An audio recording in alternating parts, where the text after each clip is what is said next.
Hello बच्चों, I hope आप सब बढ़िया होंगे। तो आपके सामने है जेईई मेन 2026। चैप्टर का नाम क्या है? आयनिक इक्विलिब्रियम है।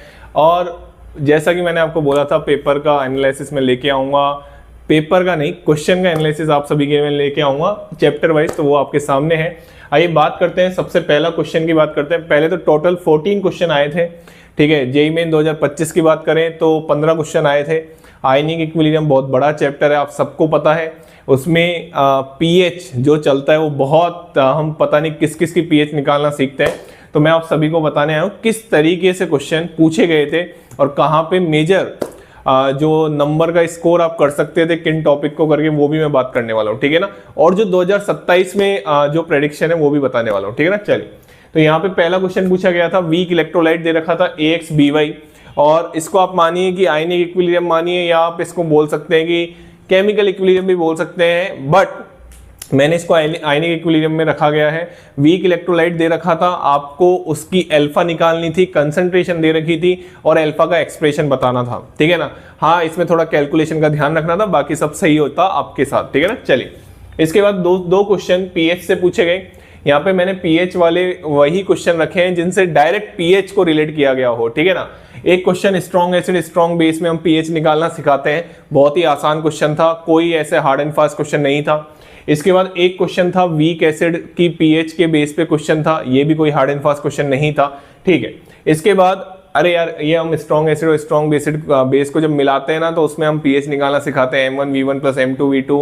अगर स्ट्रॉन्ग बेस है तो आप आराम से इसमें स्टैइकियोमेट्री मतलब LR कॉन्सेप्ट से आप आराम से निकाल सकते थे इसमें, ठीक है ना। चलिए, यहाँ पे KSP की बात करूं तो 3 क्वेश्चन KSP से पूछे गए थे। एक क्वेश्चन में सॉल्युबिलिटी ग्राम पर लीटर में थी। मैं हमेशा बोलता हूं यूनिट का ध्यान रखो, केवल फॉर्मूला याद करने से कुछ नहीं होगा। ग्राम पर लीटर से मोल पर लीटर में आपको चेंज करना आना चाहिए, क्योंकि KSP में जो सॉल्युबिलिटी निकलती है ना, वो मोल पर लीटर में निकलती है। फिर उसके बाद आप ग्राम पर लीटर में उसको चेंज करना चाह रहे हैं, तो उसके लिए आपको क्या करना पड़ेगा, किससे मल्टीप्लाई करना पड़ता है? मोलर मास से मल्टीप्लाई करना पड़ता है, जब जाके वो आपकी किससे निकलती है। मोल इंटू मोलर मास क्या होता है? ग्राम वेट होता है, तो ग्राम पर लीटर में निकल जाएगी। इसके बाद एक क्वेश्चन, यहाँ पे जो एक क्वेश्चन मैंने लिखा है ना, इसको, ये बहुत शानदार क्वेश्चन है, ठीक है। इसको मैं डिस्कस भी करने वाला हूँ जल्द ही। तो ये पीएच से रिलेट किया था और काफी बच्चे फंसे होंगे इसमें, काफी बच्चे फंसे होंगे। और एक क्वेश्चन भी सिंपल KSP के बेस पे था, जो स्टैंडर्ड क्वेश्चन है, Ag2CrO4 पता नहीं कितनी बार पूछा जा चुका है, और AgBr का कुछ सॉल्युबिलिटी या सॉल्युबिलिटी प्रोडक्ट का रेशियो पूछा गया था। चलिए, इसके बाद बफर सॉल्यूशन से बात करें। एक सीधा बफर सॉल्यूशन से क्वेश्चन आया था, बेसिक बफर पे। यार, एक फॉर्मूले के बेस पे क्वेश्चन, मतलब आप देखिए, इसमें भी बच्चे बहुत गलती करके आते हैं। पता है क्या गलती करके आते हैं? वो बच्चे है ना, जो वो formula POH = pKb + log salt upon base की कंसंट्रेशन होती है, तो बच्चे को ऑप्शन पहला ही वही दिखता है जो वो POH निकालता है, बट क्वेश्चन ने pH पूछी होती है। तो क्वेश्चन में pH पूछी होती है तो आपको 14 में से माइनस करना पड़ेगा, बट बच्चा उस टाइम पे दिमाग का किस तरीके से, बच्चे का किस तरीके से काम करेगा, वो कोई कुछ नहीं कह सकता। तो इसलिए थोड़ी सावधानी बरतनी पड़ती है ऐसे क्वेश्चनों में, नहीं तो गलती होती है। इसके बाद टाइट्रेशन की मैं बात करूं भाई साहब, 2 4 5 क्वेश्चन, 14 में से 5 क्वेश्चन टाइट्रेशन से। टाइट्रेशन में का मतलब ये है कि भैया आपने एसिड बेस को मिलाया। देखो यहाँ पे, देखो मैंने लिख रखा है, 2 क्वेश्चन वीक एसिड और स्ट्रॉन्ग बेस को मिला रहे थे और एसिडिक बफर बन रहा था उनमें, वो भी मैंने मेंशन किया है। 2 सेम तरीके के क्वेश्चन, बस वैल्यूज उन्होंने चेंज करी, वीक एसिड और स्ट्रॉन्ग बेस को मिलाया और एसिडिक बफर, ठीक है ना। इसके बाद 2 क्वेश्चन स्ट्रॉन्ग एसिड और वीक बेस, कौन सा बफर बन रहा था? Basic buffer. इसके बाद एक क्वेश्चन उन्होंने पूछा, स्ट्रॉन्ग एसिड और स्ट्रॉन्ग बेस को उन्होंने मिलाया, तो उन्होंने पूछा गया था। तो टोटल आप ये देख सकते हैं कि 5 क्वेश्चन टाइट्रेशन से, और हम टाइट्रेशन पढ़ाते हैं, उसमें पीएच निकालना बताते हैं, इक्विवेलेंट पॉइंट बताते हैं, बट ये पांचों के पांचों क्वेश्चन है ना, बहुत सिंपल क्वेश्चन थे। अगर मान लो बच्चा पूरा आयनिक इक्विलिब्रियम पढ़ता है, नोट्स बनाता है, शीट सोल्व करता है, और फिर भी अगर ये पांचों क्वेश्चन उससे नहीं होते, तो मतलब उसने नहीं समझा है, समझा नहीं है, उसने रटा है उस चीज को। तो समझने में और रटने में डिफरेंस होता है।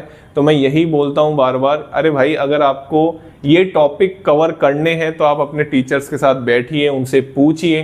अरे क्यों घबराना है हमको? हमने फीस दे रखी होती है, हमको क्यों घबराना है?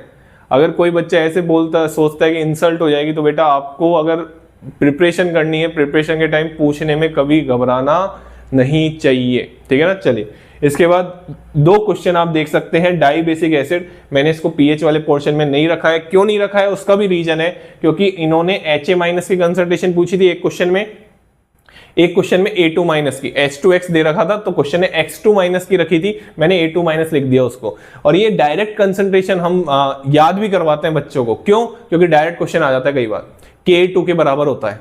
हाँ, डाइबेसिक एसिड में जो A2- की कंसंट्रेशन होती है ना, जैसे मान लो डाइबेसिक एसिड मैंने बोला H2A, तो इसमें A2- की कंसंट्रेशन किसके बराबर निकलती है सॉल्व करने के बाद? K2 और ये हम याद भी करवाते हैं। क्यों? अरे भाई इतना किसके पास टाइम है जो वापस उसको कैलकुलेशन करके उसको बराबर प्रूफ करके दिखाएगा? किसको प्रूफ करना है तुमको? वहां पे आंसर लाने से मतलब होता है पेपर में। बात समझ में आ गई? तो यहां से 2 क्वेश्चन पूछे गए थे, ठीक है। तो ये था जेईई मेन 2026 आयनिक इक्विलिब्रियम का क्वेश्चन वाइज, टॉपिक वाइज हम बोल सकते हैं पेपर एनालिसिस। हर तरीके के क्वेश्चन को मैंने डिटेल में आपको समझाने की कोशिश करी है कि ये इस टॉपिक से पूछा गया है। अब मैं आपको बताता हूं कि किस टॉपिक को इसने छोड़ दिया है। तो वो टॉपिक का नाम है हाइड्रोलाइसिस। जब हम सॉल्ट का हाइड्रोलाइसिस की पीएच निकालना सिखाते हैं ना, उसका एक भी क्वेश्चन यहाँ पे देखने को नहीं मिला है। जी हाँ, पूरा का पूरा वो टॉपिक खत्म कर दिया है, ठीक है। डिग्री ऑफ हाइड्रोलाइसिस, उसमें पीएच निकालना, 4 तरीके के सॉल्ट का हाइड्रोलाइसिस हम पढ़ाते हैं। Strong acid, strong, weak base, weak acid, strong base, ऐसे करके हम 4 पढ़ाते हैं। तो उसका इन्होंने एक भी क्वेश्चन नहीं पूछा है। सॉल्युबिलिटी प्रोडक्ट नो डाउट पूछा जाता है, हर साल पूछा जाता है, तो ये ध्यान रख सकते हैं जेईई मेन 2027 में जो पेपर देने वाले हैं। वैसे आपको हर टॉपिक करना है, लेकिन ये जरूर ध्यान रखना कि आप जो पढ़ रहे हैं क्या आपसे प्रीवियस ईयर में आए क्वेश्चन हो रहे हैं कि नहीं हो रहे हैं, इनको जरूर लगा के जाइए, ठीक है ना। चलिए, thank you so much. Channel को लाइक करें, शेयर करें और सब्सक्राइब करें।